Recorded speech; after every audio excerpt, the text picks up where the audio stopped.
One of the most common myths in the GO Battle League is that you need those XL Pokemon in order to win, or those Shadow Pokemon in order to win. And so today we're going to test it out. We're going to have today one XL Shadow team against a non-XL non-Shadow team. And so with also, by the way, the cheapest moveset, as you're going to see here, we're going to use Pokemon that only have 10k for the secondary charge move unlock. And so let's take a look at the team race quick. We're going to have Bastion, Sableye, and the Jumpluff on the Shadow XL side. And we're going to have on the cheap side, the Empoleon, the Altaria, as well as the Wigglytuff. So this is going to be an interesting one, and this might be a start of a new series. If you enjoy this type of content, then feel free to leave a like. This is the best way of supporting the channel. And let me know down below what other versus variant I can make as well for you. And what we're going to have here today is we're going to swap in between those teams the entire time. So this is going to be the first battle that I did with the first team here. This is the first battle with the full XL team, full Shadow team that we are trying to use here. And then it's going to swap over to the first battle that I did with the other team. And it's going to go around and we can see which one is going to come up on top here, which team is going to be the better one at the end of the day. Is there a big difference? And again, if you enjoy this type of content, if you want to see more of the series, let me know down below on what other kind of versus ideas you would have. Like, what do you want to go up against? For example, like the tiniest versus the tallest, the biggest versus like the lightest Pokemon. Different types against each other, like monotype challenge basically. Everything, like different starters against each other. Let me know down below what ideas you would have for the series to kind of get further, because I do think it actually has a lot of potential and I think it would be a fun one to continue. So if you think the same, then feel free to leave a like on this video. Let me know down below your ideas. And of course, if you added, feel free to subscribe. And also, I put Acrobatics onto my Jumpluff again. I got rid of it and put Aerial Ace on before, and for good reason. Look at this. First battle here. Jumpluff was able to kind of completely carry me here. I have 2 shields still left against a very tough matchup, generally speaking, but Jumpluff was able to hit the Acrobatics against the Shadow Talonflame and actually knocking it out. I had not seen this ever, like the interaction ever before, because basically Jumpluff disappeared as soon as Talonflame got the Shadow update. And before it was never able to one-shot this Pokemon, but now it was, but it's still going to be close. Can we survive the hit here? The U-Blade still gets to move. It's luckily the Sacred Sword, and Jumpluff is going to win us the first battle for the most expensive team. Now let's see on how the first battle for the cheapest team went. So, we're going to have here now the Steelix against our Empoleon. This is actually a really tough matchup because, well, yes, we're going to do some super effective damage with the Empoleon, which is also, again, here we have no shadows on any of them. We have one legacy move here in Hydro Cannon. I guess that is a bit more like at the end of the day. We had multiple opportunities where you can get Hydro Cannon. Yeah, there are a lot of different opportunities to get free elite teams. I don't really feel like it is a barrier as much anymore as it was back in the day. But yeah, we're going to have here our save for this team is actually going to be the Wigglytuff, which is kind of funny because I wanted to utilize the Empoleon and Altaria core, because what I realized only now as well is that this core is going to be so much more interesting and so much better this season, is the one big core breaker, which kind of made me not want to use this core last season, was the Denny, and like the Denny is gone. And this is the thing here for this team.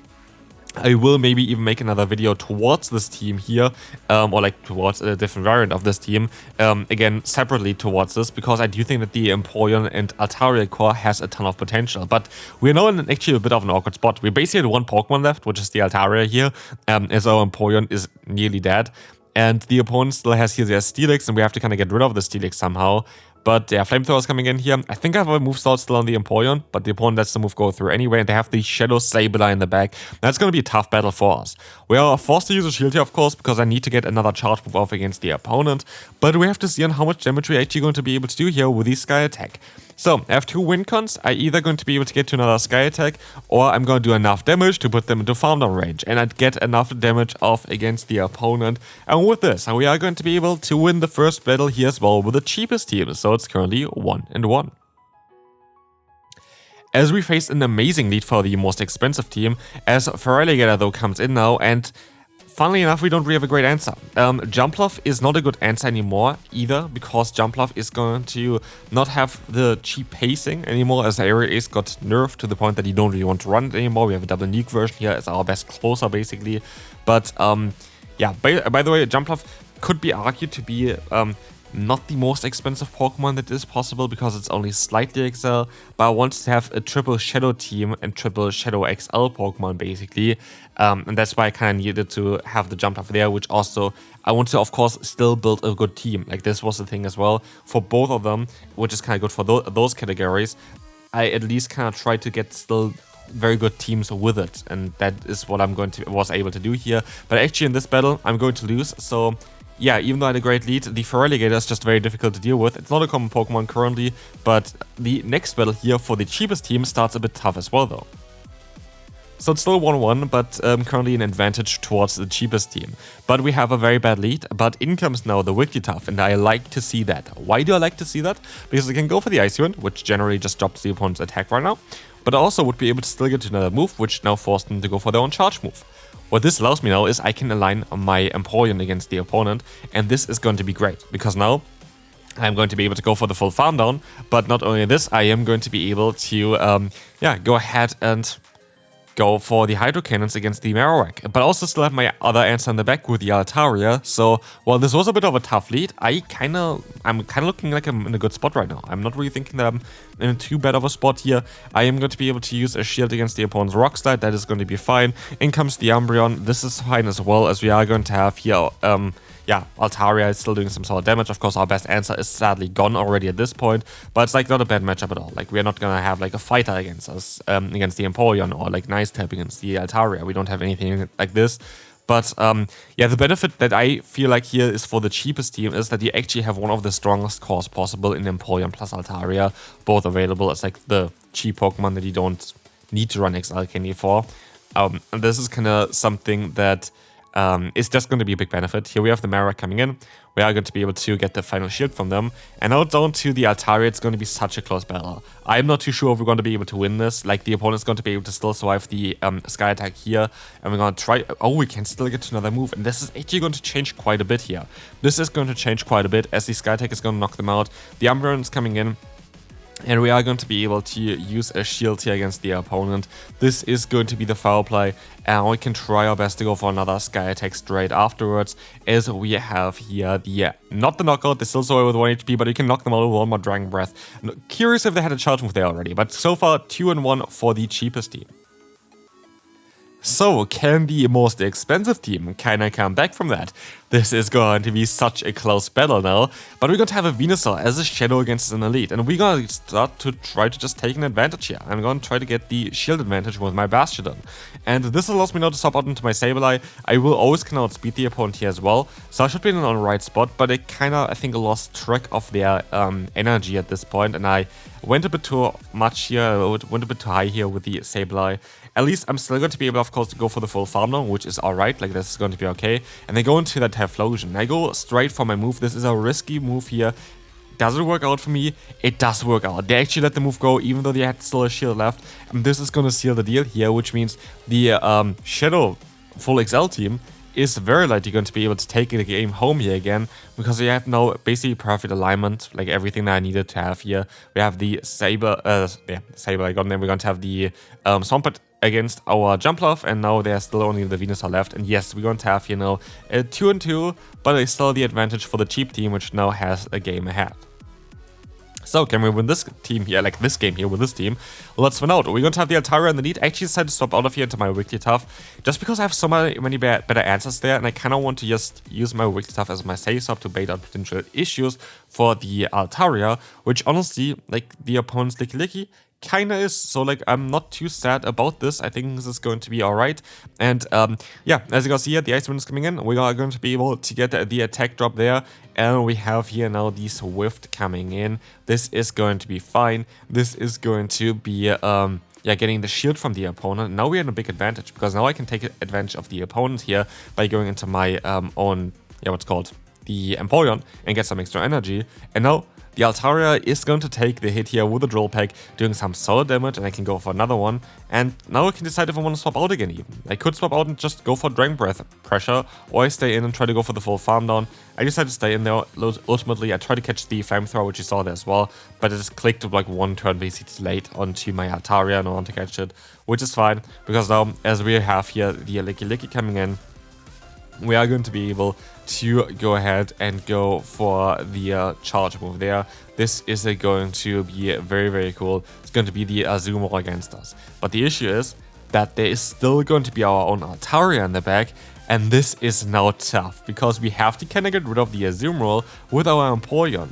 But the opponent makes a big mistake, because they underestimate the energy they had previously, and this allows me now to go for a Drill Peck on the CMP tie. Getting 4 charge moves off, I think, actually against the opponent is kind of wild, and this actually knocks them out because I kind of give up at this point, knowing that I got too much damage onto them, which wasn't really necessary. They would have been able to knock me out way earlier, but yeah, good game to the opponent. Into the next game, which is going to be here for the Shadow version. So far, I won all of them, but this is going to be a bit of an interesting one. We're going to have the Sandslash, we have the Jellicent coming in, I have my Sableye, and I can go for the Foul Play. I get there even in time, and this is kinda mad, because this is going to allow us to knock them out in time, and the opponent decides to, yeah, just call it a day and forfeit the battle. Good job there. Let's move on to the next opponent. So cheap win here for the most expensive team there, the XL Shadow team. Very cheap win, but yeah, currently still 3-3, but we're going to have again the advantage for the the cheapest team here, basically, because we are going to have the game advantage. So we can have maybe a 4-3 after this one, but we have to win this battle. But it's looking actually quite solid, because we have the Blasters now up against us. We have the option, at least, to yeah, go ahead and still align our Empoleon, which can resist all the hits that the opponent has. And this could be kind of cool for later on. And as you're going to see here, we're going to get them low, and we could even catch the move, which is absolutely perfect. This is exactly what I want to have here. Catching the move is, yeah, it's going to be Scalbash here. It's going to be really important, because now it's going to be just doing resisted damage, and it's still going to have more Wigglytuff, which is going to help here now as well for, yeah, our next matchup against the opponent's Corsa. Corsa is going to do resisted fast move and charge move pressure against the Wigglytuff, which is going to be fantastic. And I can even go for an Icy Wind, which then allows me to survive the next hit. So yeah, this is going to be totally fine. We have the Icy Wind coming in. We're going to get the shield. And we are going to be now in a perfect position, because the opponent doesn't really have anything to do here. This is not going to be enough to knock them out at all, like us out here at all, because we're going to have the debuff. They sub out, they catch the move into the Blasters, but it honestly really doesn't matter, because like this, we are going to be in a position where we are going to be able to just go into our Altaria and win this battle. Like, there's nothing they can do. They're not going to be able to knock us out in time, and we are going to have yet another charge move coming in, which is easily going to be enough to take them out. And so there's a 4-3 advantage for the cheapest team. So the best thing that the team can do here, like the most expensive team can do here, is tie with the cheapest team, which kind of showcases as well already that you don't need to have like those most expensive Pokemon, even if they're very strong and even if they have some kind of advantages in terms of bulk or whatever. You definitely don't really need that at all, because we saw here already, so far, the only thing that this team can do is going to be being equal basically with the cheapest team possible. And so here we're going to be able to use a shield against the Morpeko. Morpeko is a bit of an issue for the backline. The backline really struggles with it, but we got them low enough to the point where I can let the move go now. I can get some energy advantage with basically the next one there with whatever Pokemon I want to go into. In this case, Sableye, get a bit of an energy advantage. And we have the LilyKatchum coming in. That is going to be a bit of an awkward one, but I can try to catch the move onto my Jumpluff, because Jumpluff resists all the charge move damage, as most of them at least not running the Ice Beam. And as we will see here, we're going to have the Oranguru coming in. We can go for the Acrobatics. The Acrobatics would be doing a lot of damage, but also they're still going to go for their own charge move. And so we're going to try our best. Acrobatics is going to now come in, is going to be able to not knock them out, but get some damage onto them, put them into foul play range, and I lose the CMP tie here, which is really annoying, because if I went, I think, earlier for my charge move, maybe would have been able to get 2 of them off, but still, Sableye has such a strong matchup here as well against the Oranguru that I'm not really too concerned, because this is going to be enough to knock them out now. In comes the Ludicolo. We have now the shield coming up from us, and we have to reach at least 2 moves in order to have a chance of winning this battle. And as we will see here, the charge move is coming in, and we are going to be able to now get the first one off, get the shield, get the foul play off, and that's gonna knock them out. And so it's currently 4-4 with this battle. Good game there, and now it just depends. Can the cheapest team actually win it all and go 5-0 in the Open Great League? I don't know. Like, this is gonna be, by the way, the theme for those videos for the future as well. Like if you want to see more of them, more different kind of comparisons, there are going to be a lot of different kind of things, maybe like the team with the most amount of legacy moves and the team with no legacy moves or something like this. It would be kind of interesting, because there are like a lot of kind of Pokemon for that. But yeah, generally, let me know down below what you think about the series, what you would want to change. Do you think it's kind of cool to swap in between them? I actually really enjoyed this now because you can have like kind of the back and forth. But for future videos like this as well, what is going to be happening is that, yeah, I will just always take the first set that I'm going to do with this team. That doesn't matter on how it's going to go. In this case, again, I just went for both of them the first sets.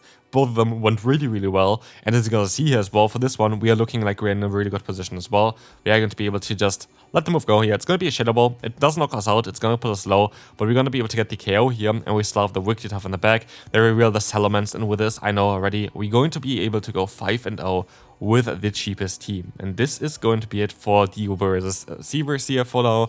Do you want to see more of the content? Then again, let me know down below. If you want to support this channel and also this video, leave a like, subscribe to the channel as well if you haven't done it yet, and yeah, follow for more just generally. Hopefully you enjoyed it. If you did, feel free to leave a like, and I will see you then. Bye bye.